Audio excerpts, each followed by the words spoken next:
The Association of American Medical Colleges is pleased to welcome you to this evening's webinar, Pathways to the Health Professions, Themes, Next Steps, and Opportunities.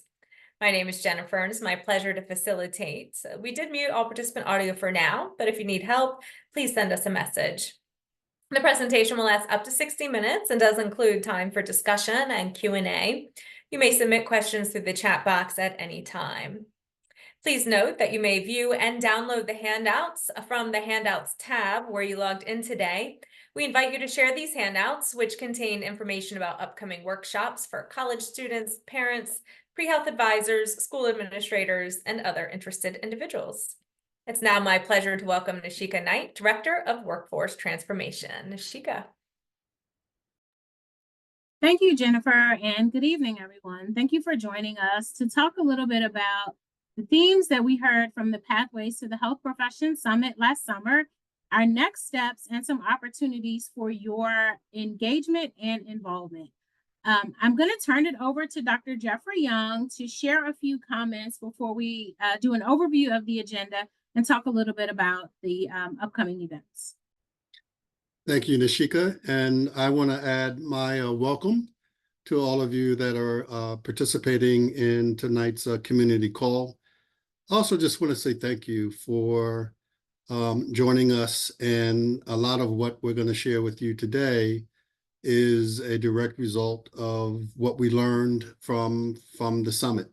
So we're very excited that you're here today. And we're looking forward to continuing to have a relationship and communication with you, and also figure out ways in which we can continue to move this needle and address the needs of our K-12 learners. So thank you. Nishika? Thanks, Jeff.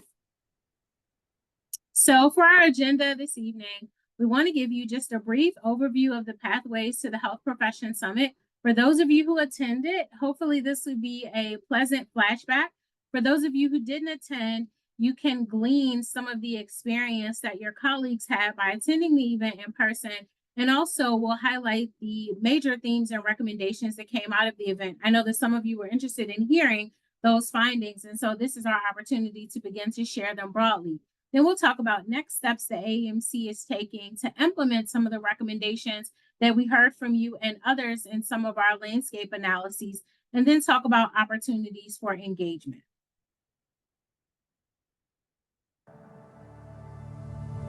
In my career in medical education, I have learned and heard, I can't tell you how many times, that my colleagues and mentors have said, you know, Jeff, we're not going to diversify the healthcare workforce if we don't start working with those learners in K through 12. That's our real pathway, right? College is too late. It's way too late. I would argue high school is too late. So we have to really think about how we work very differently in a space that historically we've not worked in. And that's why we're all here.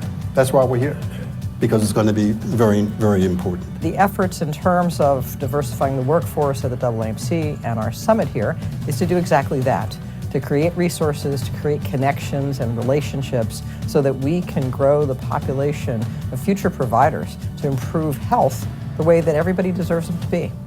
And please feel free to connect at the AAMC in terms of Action Plan 4, diversifying the workforce, look for coming resources, and suggest to us things that you're doing.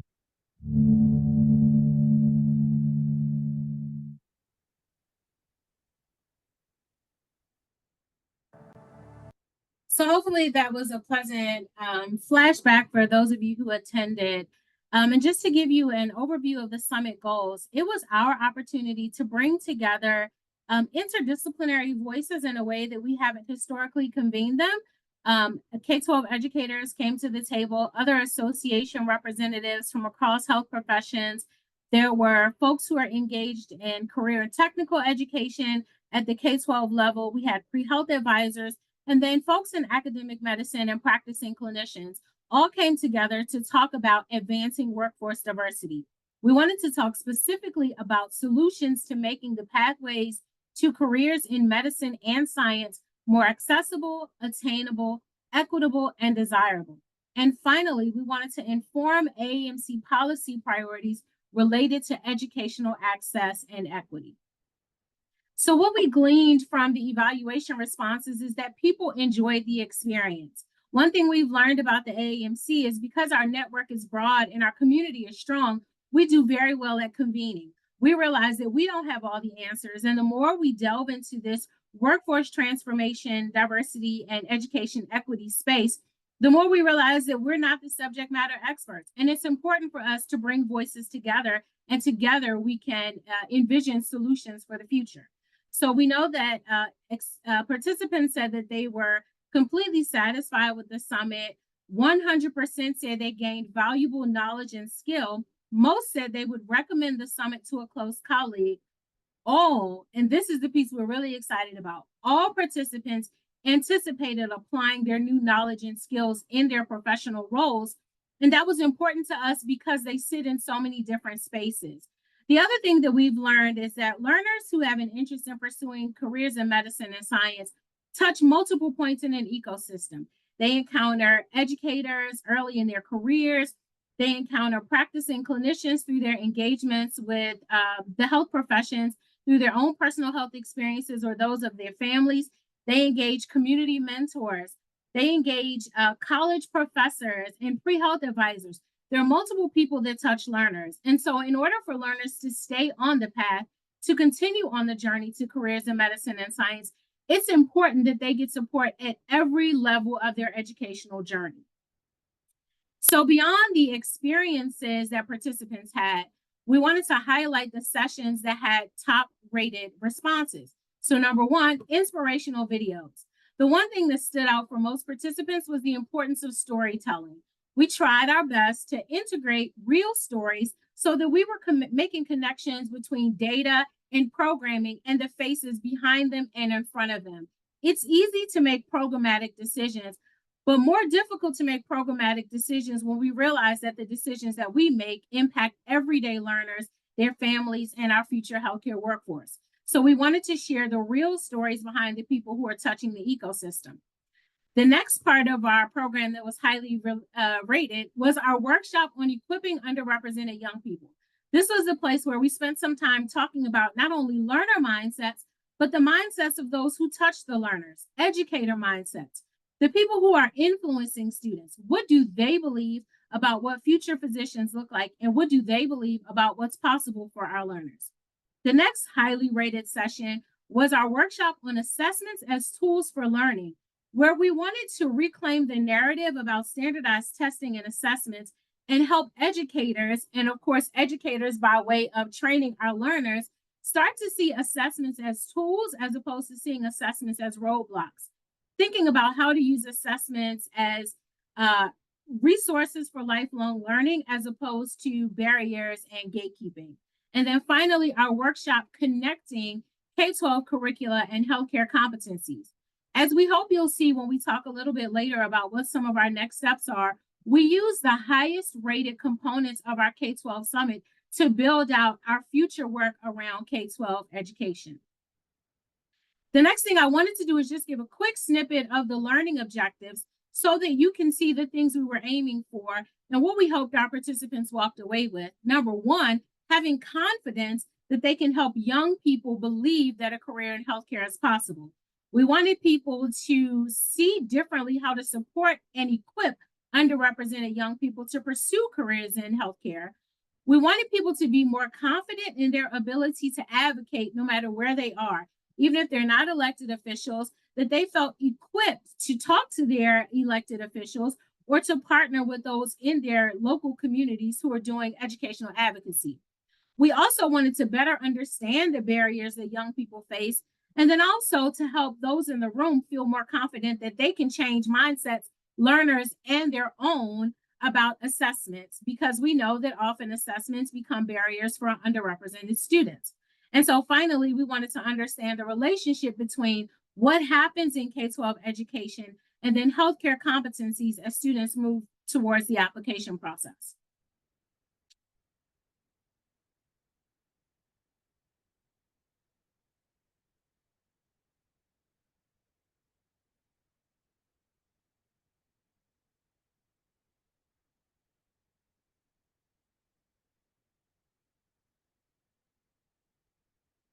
Jennifer, can you advance the slide? I seem to have lost my slide control. I can't since I'm not sharing. Let's see, maybe stop share and start the share again. Yeah, let's stop.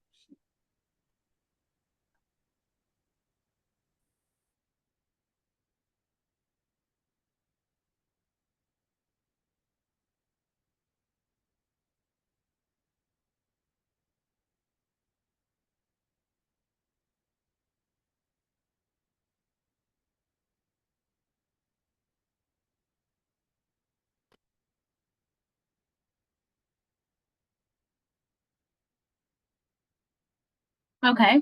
And the last thing we wanted to do is talk about themes and recommendations. And this is the piece I know you all have been chomping at the bit about. The things that we heard from you, we tried to categorize them into the major buckets. Number one, listening and learning. So we heard from participants the importance of improving access and engaging the community, not making assumptions about what the real barriers and needs are, but really talking to the people in the space, the learners, their families, their educators, their guardians, and their mentors about the barriers they're facing and about what their needs are. We also heard about the importance of fostering community, that so much of the work happens in silos, and we need to make connections between K-12 education, undergraduate medical education, and graduate medical education in order to ensure that we can not only get learners on the path to medicine, but that we can help people stay on the path to medicine. The next thing we heard was about the importance of building partnerships, understanding that no one organization or group holds a monopoly in the space, and that we need to recognize that there are national organizations who've been doing this work for a long time, and even newer organizations who are starting to innovate around this space.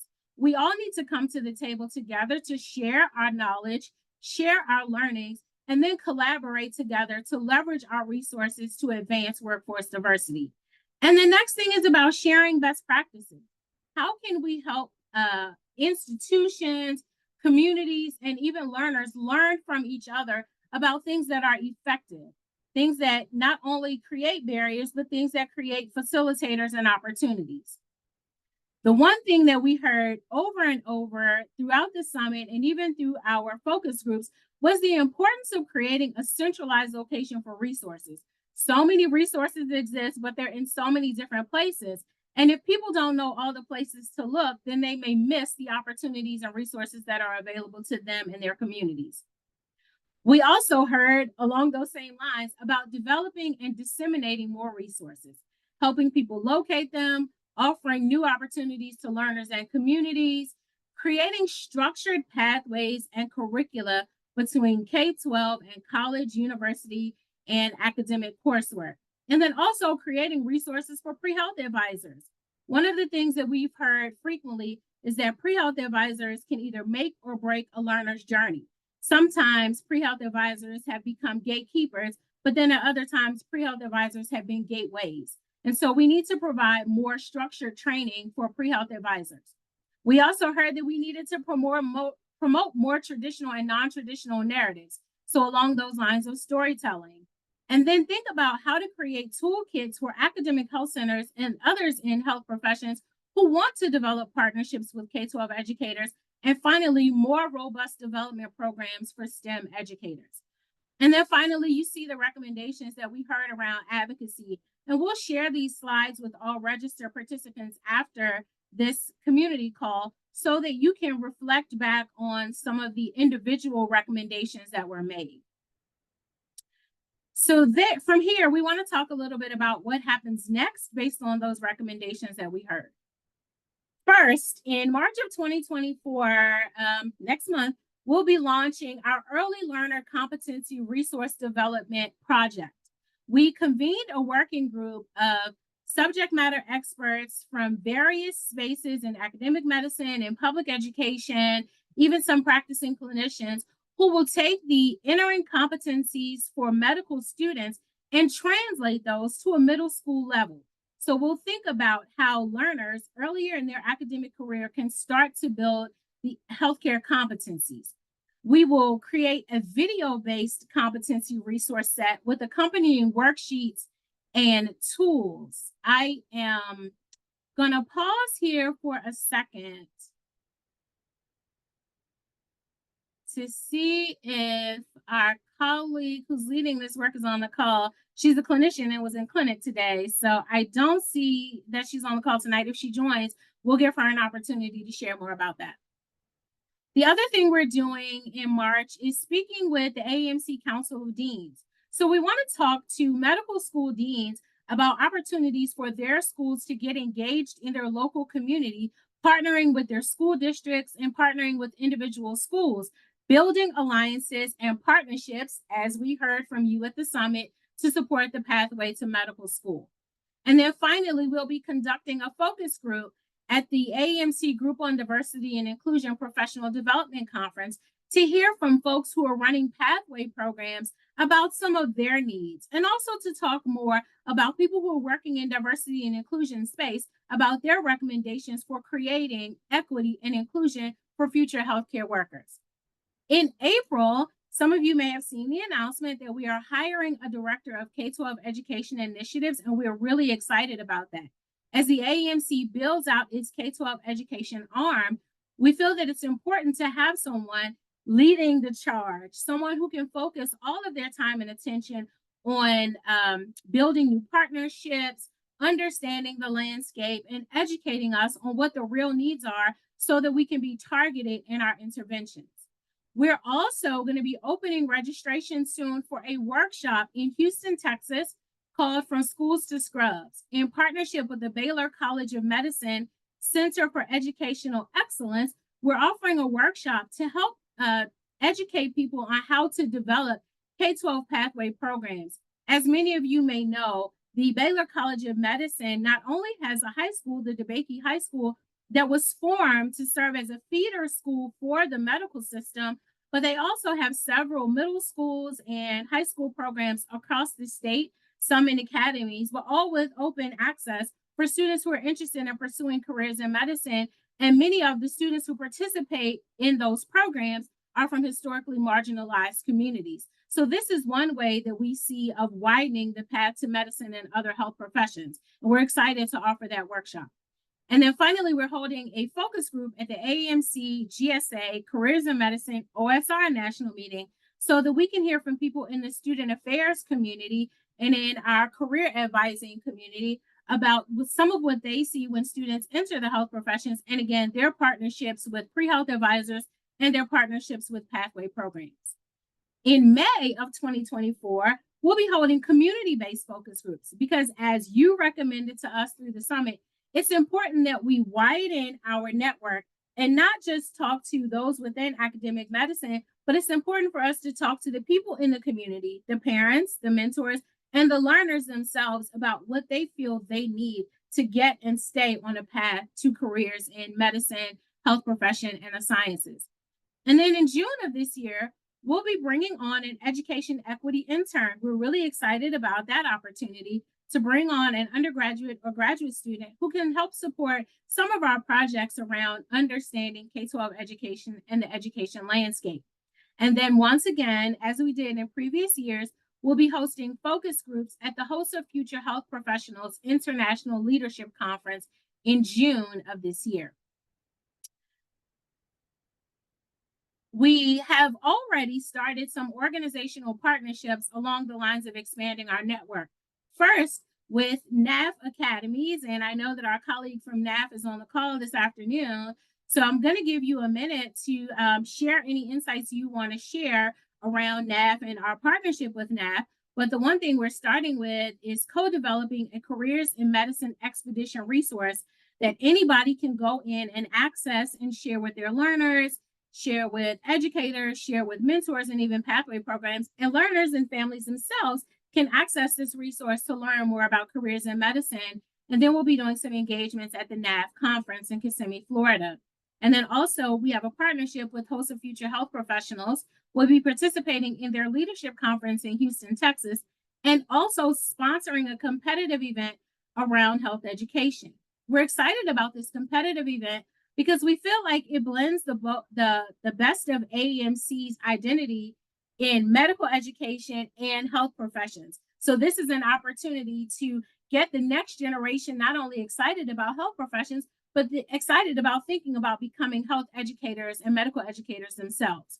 I'm going to stop sharing for a second to see if Daryl wants to say anything, or if anyone else wants to chime in about the partnerships that we've already started and partnerships that we're envisioning in this work.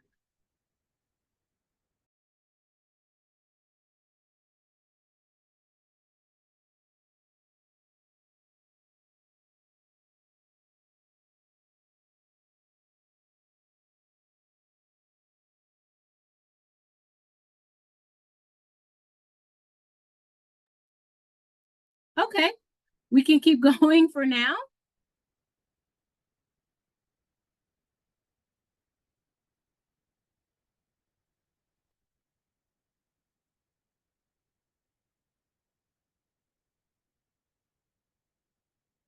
Here's where we really wanted to talk to you about some of the engagement opportunities. Some of you have said, how can we get involved? How can we participate? Well, the first thing is be a champion. Tell as many people as you possibly can about the work that's happening in AEMC, and let's create a groundswell of people who want to get engaged in this work to expand access and broaden the path to medicine. The next thing is participate in a focus group. If you see an invitation come through for a meeting you're attending, join in, be a part of the conversation. And then we want you to apply to our calls for working group members and our calls for teams. We have another announcement that we're going to be making soon, so be on the lookout for that one. And then finally, partner or collaborate. So this is where we're going to stop talking. I'm going to stop talking and give everyone on the call the opportunity to talk. We want to partner with you. We want to be a part of the work that you're doing. We want to collaborate with you to think about how to advance all of our collective goals to expand access to a broader network of future health professionals. So I am going to stop sharing. We are going to stop talking, and we want to hear from you. Raise your hand, or you can feel free to unmute and tell us what you're doing in your respective space to create access for K-12 learners. If there are partnerships that you have or new partnerships that you're building, please share those in conversation. And if you attended the Pathways to Health Professions Summit, give us your feedback on this call. Share with your colleagues your experience, what you learned, and what you've been doing since then.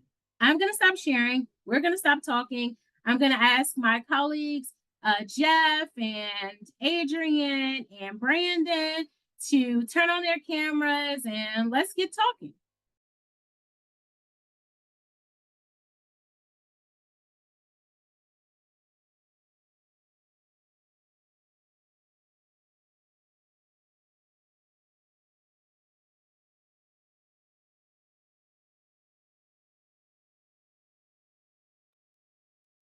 Any thoughts? What are you doing? What's happening in your space? You joined the call for a reason, so tell us what you're doing.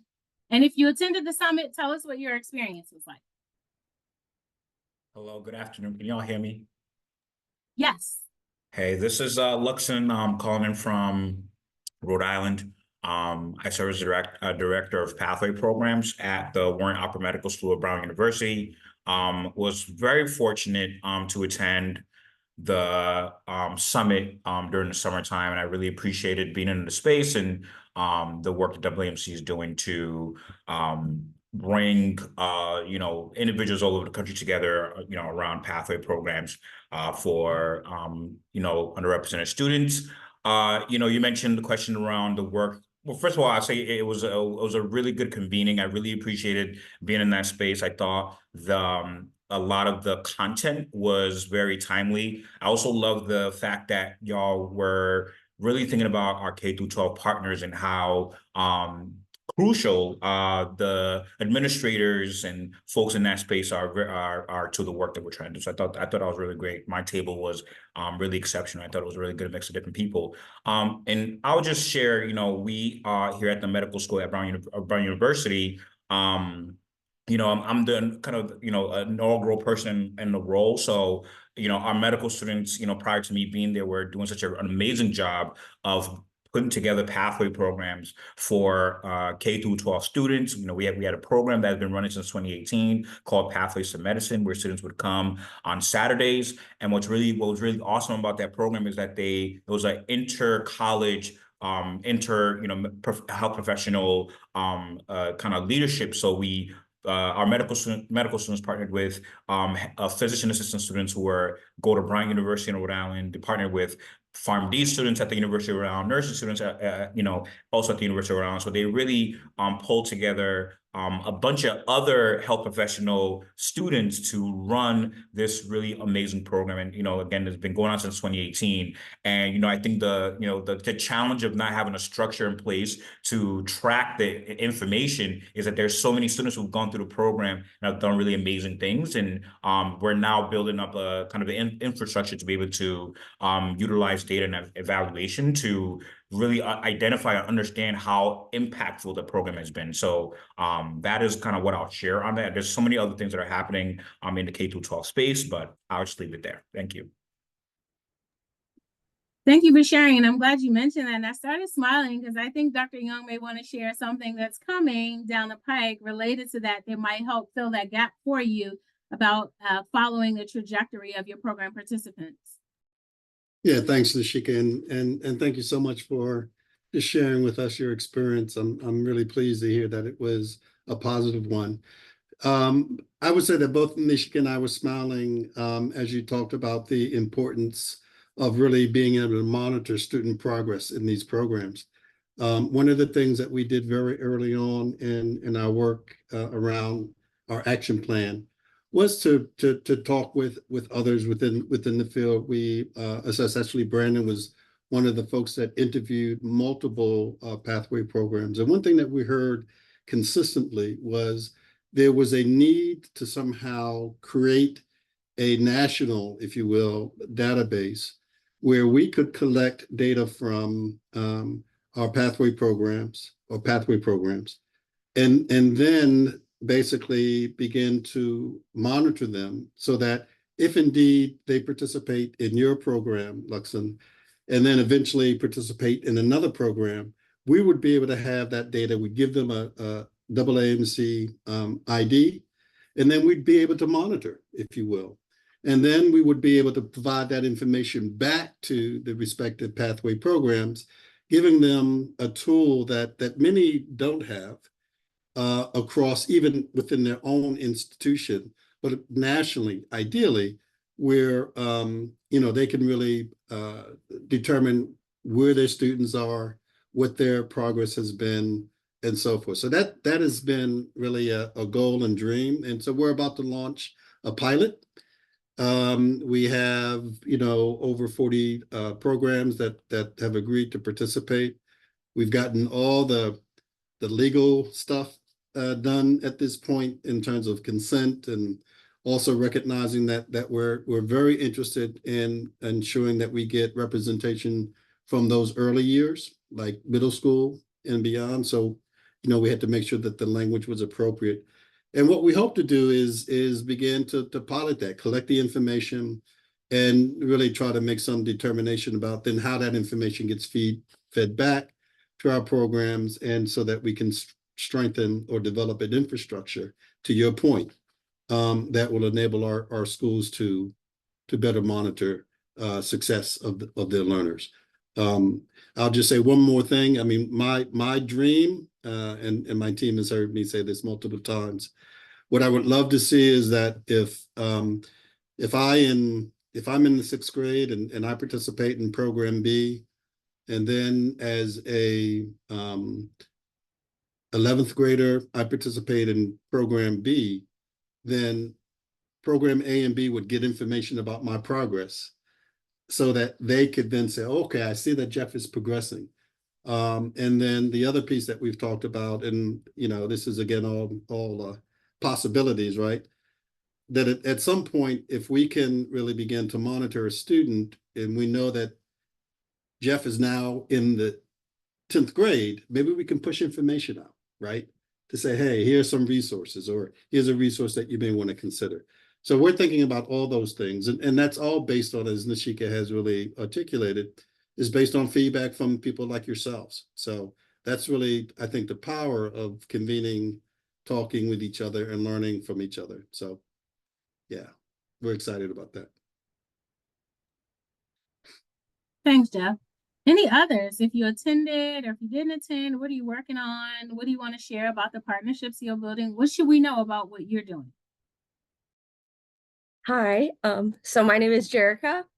I attended the conference this past summer, and I just want to say too that just like Lux and I agreed with all the things, it was so fortunate to be able to kind of be able to have that and have like a group of individuals who are passionate about this work kind of coming all together. And I also appreciate kind of the follow-up, because I think many times after we attend a conference and there's all that great energy coming through, there's not a whole heck of a lot of follow-up. And so I appreciate having this space and seeing the progress that you all are making in terms of like going into everything that we've done in terms of the conference. I really, really appreciate having that space to do that in.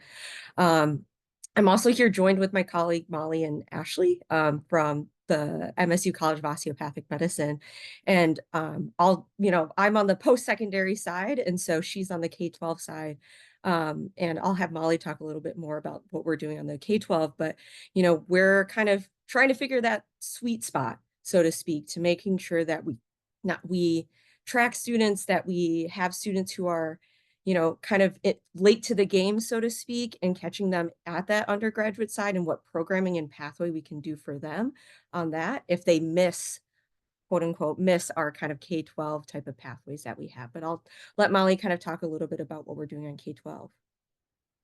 Thank you, Jerica. Hi, everyone. I'm Molly Asiadu. I'm the director of K-12 pathways at, as Jerica mentioned, at Michigan State University College of Osteopathic Medicine. I unfortunately was not able to attend the summit this summer because I was programming in the Upper Peninsula, Michigan. If any of you are familiar with where that is, it is way up north.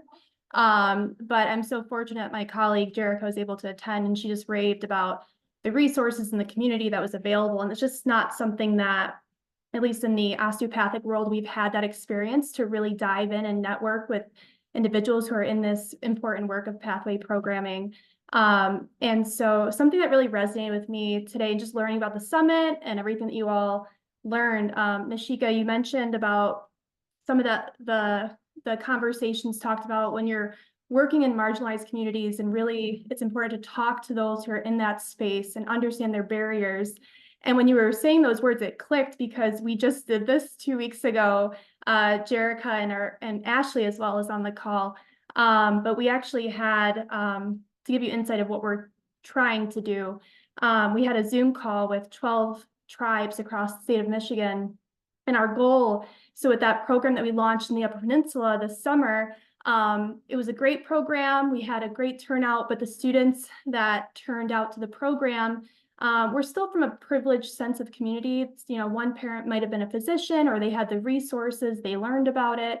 And so we reflected back on our mission with launching that program, and we really wanted to hit students who didn't have that access or opportunity. And that's coming back to the Native American students in the Upper Peninsula. So I'm kind of going in circles, but with that being said, we had this brainstorming exploratory conversation 2 weeks ago with 12 tribes across the state of Michigan.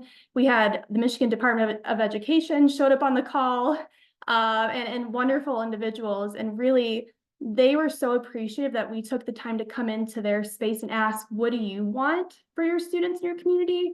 What are the barriers you're facing? What are the perceived cultural beliefs that are happening? And they gave us so many insightful points as we're trying to build this program. And one being that, hey, our kids, our community, they're afraid of doctors. So when you're advertising this program, be mindful of the language you're using just in a flyer. So don't say, hey, do you want to be a doctor? Which is usually kind of what we do, right? Or, hey, do you want to go into medicine? But more so, are you interested in science? Are you interested in chemistry, STEM? And so just those pieces of feedback that we received from them was so helpful.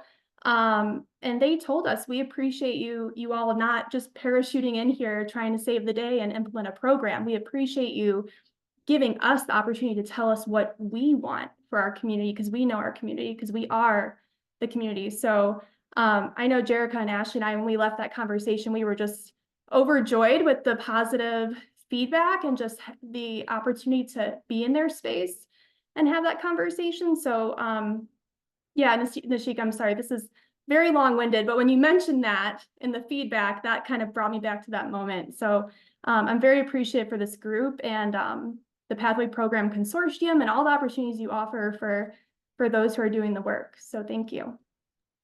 Thank you for sharing. Yeah, that's so important. We actually had a debrief call today. Last year, I think it was last year, September, we held focus groups at the Association of American Indian Physicians Conference.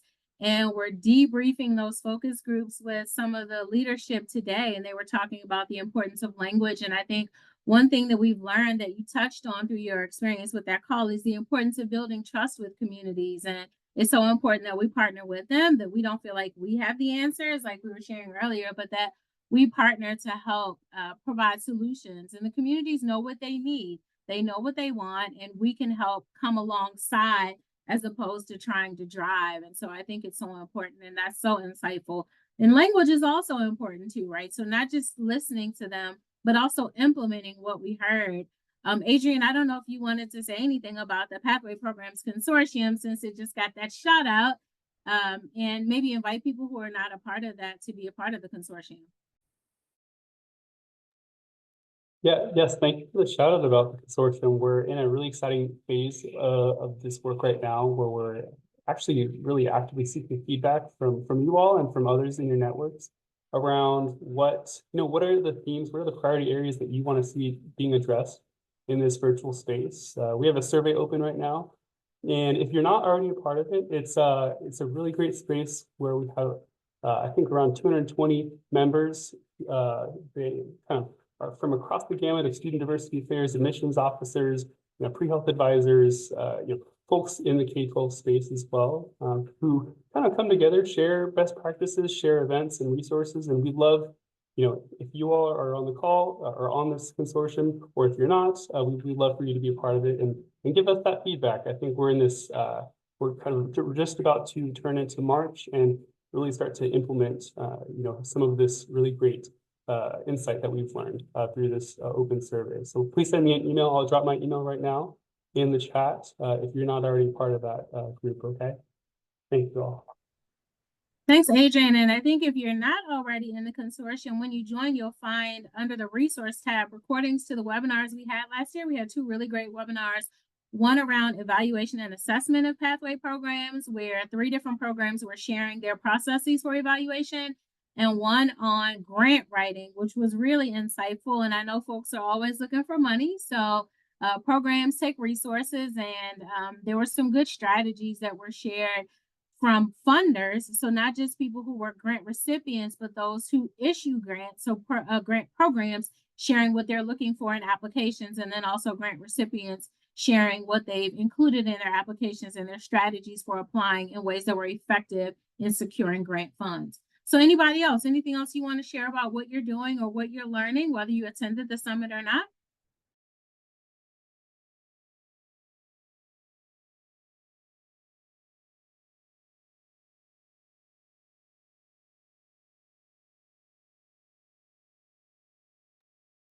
Hossein, yes. Hi, everyone. My name is Hossein, and I'm part of the Center for Excellence in Youth Education, part of the Office of Diversity and Inclusion at Mount Sinai School of Medicine in New York. The program that I'm part of is has 2 flagship high school programs that we bring in younger research enthusiasts and people who are very interested in health sciences, and we bring them to Mount Sinai Hospital. We give them all we basically, instead of going to the high school, they come to Sinai for 1 year, and they learn about the basics of medicine, biology, cellular molecular biology, and they go to research labs to get their hands dirty with research. The experience with this program is amazing because it has been around for about 50 years. It started in 1975 and continued. What I'm very, very interested and excited joining this team is because as I learned about AAMC and teams that they are working, bringing everyone together and bringing all the experiences together and learning from one another. That's why I'm here to learn from you guys and see what we can be part of this movement and part of this bringing young, bright, talented individuals to healthcare at the 21st century for all of us, not just a select number of colleges or a select number of schools or equity in full in its full meaning of the word. Thank you. Thank you so much. Thanks for sharing. We'll take one more and then we'll make some closing comments and then kind of talk about next steps and engagement.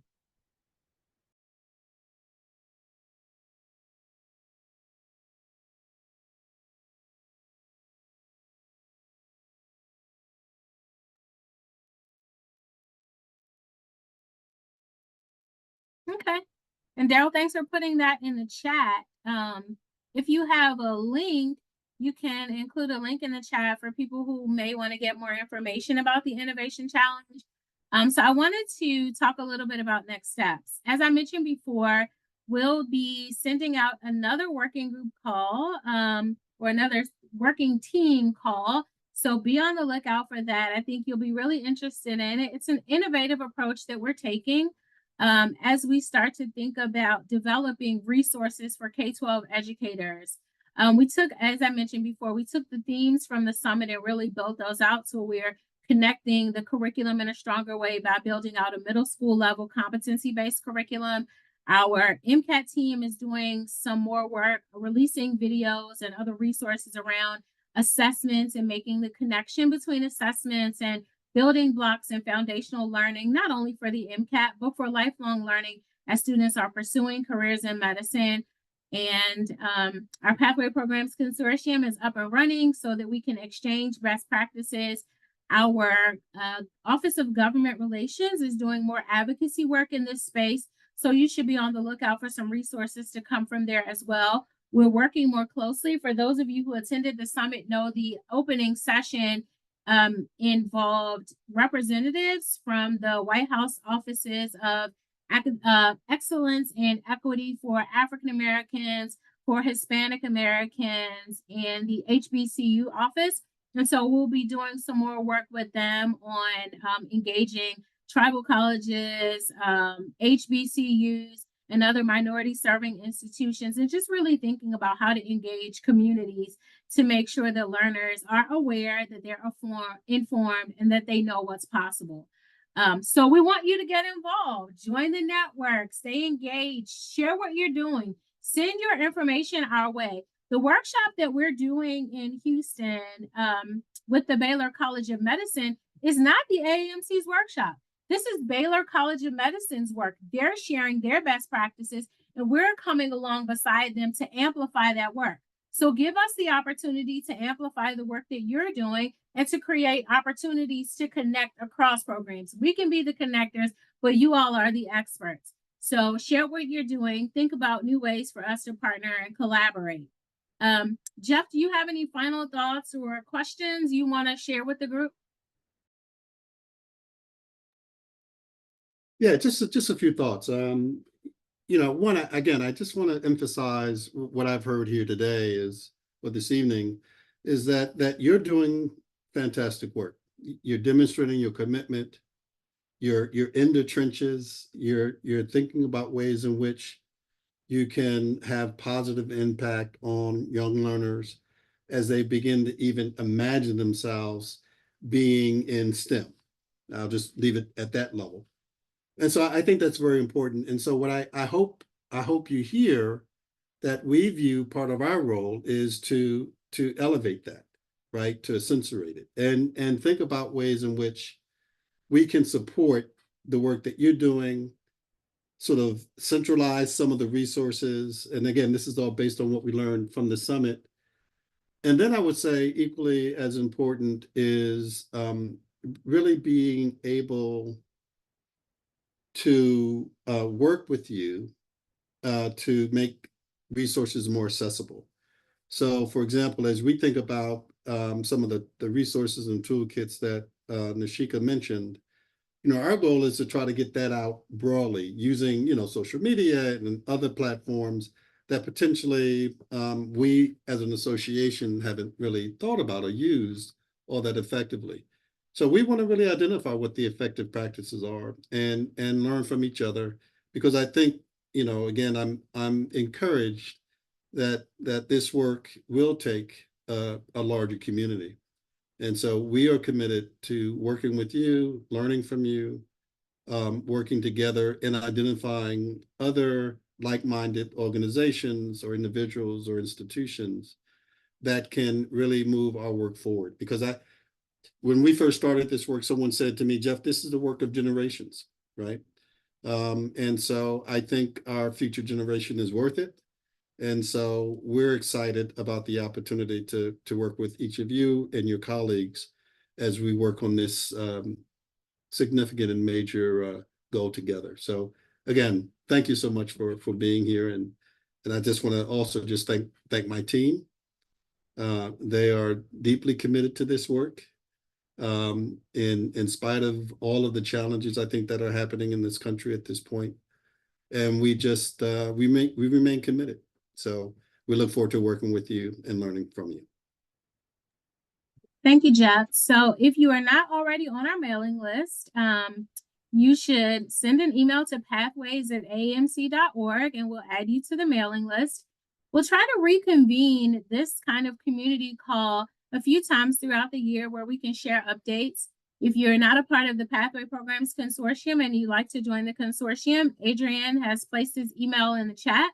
So feel free to send him an email. We will share these slides afterwards, and be on the lookout for another couple of calls and announcements in the next couple of weeks that you may be interested in. And with that, I will turn things back over to Jennifer, and we thank you for joining the call this evening. Great, thank you. And yes, please do give us feedback on the call tonight. You can find the evaluation just back in the same spot where you logged in. We'd love to get your feedback. On behalf of the Association of American Medical Colleges, thank you all for joining and have a wonderful rest of your day. Take care.